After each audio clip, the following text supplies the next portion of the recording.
Havertz out, and Arsenal looking at options to sign another striker. And boom, the news about 𝐒𝐿 came on board. And boom, before you went to bed, maybe you go to bed 10, like some of us, it have to be 11 or thereabouts. And then, come on, you had that news about 𝐒𝐿 on his way to Arsenal Football Club. And that man that will always say, here you go. And here you see the pictures of him putting on the Arsenal jersey. And Oliver Glasner have said, all of this rumor, hold on, because that boy and 𝐒𝐿 will be playing tonight for Crystal Palace in the UEFA Conference League game.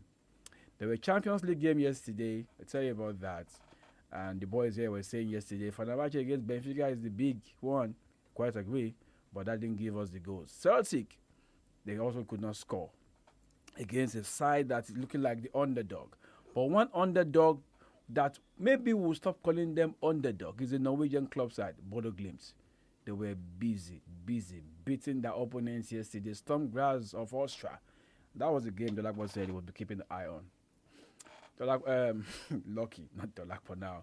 Let's go to London. Mick McCarthy is standing by. When we come back, I will weigh in on all of these. I'll try and give my perspective about it. I'll also tell you about how the boys didn't do well in Luanda yesterday. The Tigers, you expect Tiger to do it, Tiger to fight. These boys didn't fight. The first quarter was a bit good for them. Second, third, and fourth quarter, they fell big time. And boys, you should have that. Let's go to London. Who's standing there? That's Mick McCarthy. He will tell us a bit of the 𝐒𝐿 news, something about Alexander Isak, Johan Visa. Come on. I just wish this window is just... Don't shut this window now and let this madness stop. Football is back. But while we're watching football, we're also seeing some of these crazy things happening in terms of movement or no movement. So when I come, I'll wait on Ademola Lookman, who wants to leave Italy. Victor Boni say, take me from Germany, take me to Italy. Lucky, take me to London. BBC Premier League update from the home of Premier League football. Hello, I'm Mike McCarthy at the BBC Sports Centre. Eberechi Eze is expected to join Arsenal for around $80 million. It's after the Gunners reached an agreement in principle to sign the forward from Crystal Palace. Tottenham had been in talks to sign the England international, but sources have told BBC Sport that Eze favours a move to Arsenal. Meanwhile, Palace boss Oliver Glasner says Eze and Mark Ghei, who's also been subject to transfer speculation, will start their UEFA Conference League playoff first leg against Friedrichstad. Most of you will be surprised that they will start again tomorrow because of all the rumors. But again, they are committed. They are committed to the team. They have a contract here. They played a crucial part that we could be so that successful, and they will play a crucial part as long as they are here. Elsewhere, Brentford have turned down an improved bid of around $53 million from Newcastle for striker Johan Visa. Meanwhile, former Newcastle midfielder Kevin Nolan says the club just has to get as much as they can for Alexander Isak. The Sweden international remains determined to join Liverpool, and the striker claimed promises were broken and trust is lost in an explosive statement on Tuesday. It's unfair now with Eddie. You know, he sort of come out and said, look, he'll be invited back, but he's got to do the right things. He's got to show everyone that he wants to play for Newcastle again. You don't want a disgruntled player at your club, and I think what's got to happen now is that the club's probably got to get an evaluation and just go, right, this is what we want, and then we can move on, and then try and give Eddie the funds to try and move on. And Chelsea have agreed to sell defender Renato Vega to Villarreal for a fee rising to around $35 million. That takes Chelsea's total sales this summer to well over $300 million. And for more football news from the BBC, go to bbc.com/football. BBC Premier League update from the home of Premier League football. And indeed, the home of Premier League football. They'll be back with us again on Friday morning and bigger on Saturday, where we'll have all the Premier League games for 3 p.m. going down.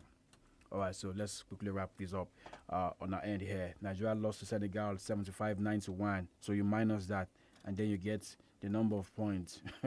That was big defeats there. But for Ivory Coast, like I said the other time, they lost to Mali. A game that they were almost going to win. And then the Malians just struck that 3-pointer and then said this one will go overtime. And it went overtime, and the Malians won that game. The Malians who were have to go through the hard way to qualify for the quarterfinals. Don't forget that Ivory Coast and Nigeria secure a top spot, and of course guarantee them a quarterfinal place. But the likes of Mali and Senegal that won yesterday have to do it the hard way. And so the hard way got them to the last four as we speak. So the two sides based in the West here will be playing in the last four of this Afro basket for men. And later today, there will be games. The other quarterfinal games will go down, and that we see Egypt against Cameroon. The host Angola will play against 𝐾𝐈𝐒.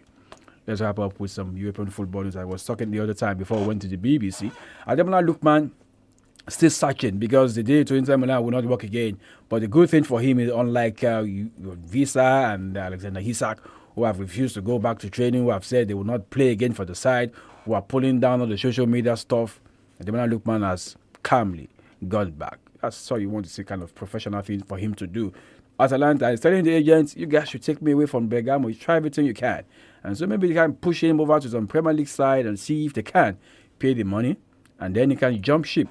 But for one man, he says he doesn't care how it happened. If it's a loan deal, make it happen. I don't start saying right now, right in front of my device here, that his agent is on his way to Italy today for talks with AC Milan. A loan deal and then maybe a 30 million euro option to buy, not an obligation, option to buy. So AC Milan will be having another Nigerian in the ranks. Samuel Chukwueze is there already, so it's good to see another one join there. But the question around this is now, can Victor Boniface get playing time in Milan? We're talking about we want our players to play week in, week out. We've got a World Cup qualifier coming up in September. I don't know. Maybe that playing time will work for Victor Boniface. Even the Samuel Chukwueze, how many times does he get to start game for Milan? So that's said and done. There were Champions League game last night. Let me see if I can get my hands on some of those games. I should. And I spoke about how Celtic couldn't get a win at home yesterday. They have to do it the hard way and see if they can get a win away from home against Almaty. United goalless. Fenerbahce goalless against Benfica. Benfica had a man down in that game. In spite of all that, Fenerbahce could not get a win. Despite all that, they could not get a win. So just as I will have to go to Lisbon next week to see if they can get a win against Benfica. And then Basel ended the game 1-1 against Copenhagen of Denmark. And the big one has to do with Bodo Glimt of Norway beating Sturm But 5 goals to 0. You want to say they've got 1.5 leg in the group stage of the UEFA Champions League draws that will be taking place sometimes next week. All right, so still back to all the drama around the whole thing happening in Europe. The other time I talked about 𝐒𝐈𝐒 on his way to Arsenal Football Club. But when you had the coach saying he's going to play tonight, himself and 𝐒𝐿, and then you begin to wonder, I hope he doesn't get injured. That was the news we got over the weekend, that the game against Chelsea, he won't be playing that game. And he said, no, there's no way. You have to play the game because Spurs are here to agree terms, and no, he can't take him out of the squad. And if you're taking a look at the Crystal Palace squad, it's quite thin. But hey, have they been able to cope, get win in the FA Cup, win the Community Shield, got a point against, now they call them world champion, Chelsea. And then you begin to wonder, what's exactly is Oliver Glasner doing? So maybe the funds coming from 𝐒𝐈𝐒 is good enough for him to go to the market and sign a few players and see how they can grow the Eagles. So 2 big boys in that dressing room. Crystal Palace will be working out. For 𝐒𝐿, news around Liverpool again knocking on the door. Liverpool seems to be knocking on 2 doors. 2 powerful doors. 2 big doors. They're knocking on the door of Crystal Palace to see if they can get 𝐒𝐿. They're knocking on the doors of the Magpies, Newcastle, to see if they can get Alexander Isak. And you begin to say, which one will come in? They've got the money. Liverpool have made a lot of sales, and they have the money. Chelsea also, you heard from the BBC, they also have plenty of money. They've sold players, and the revenue from that sales about close to 190, 200 million. And you say, come on, this same Chelsea? Yes, this same Chelsea. And the Chelsea cannot put 15 million pounds on the table to sign Garnacho. They're offering United 25 million, half of the value.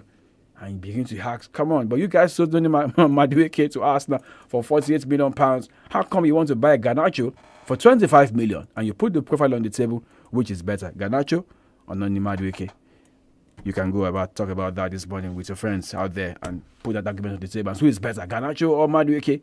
But Chelsea said 25 minutes. What they got for Garnacho? Garnacho says he wants to join Chelsea. It is Chelsea or no club. Same also as Xavi Simons. Say it's Chelsea or no club.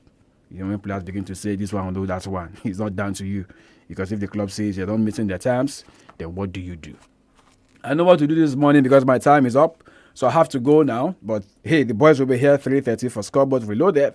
And they will have more some of these things on the show. We learned brought to you on the show this morning. So coming up on the hour will be Baba Vendor. That will be starting from 8 to 9:30. And you keep it right here on this dial 94.9 32 FM. I am Peter Omo.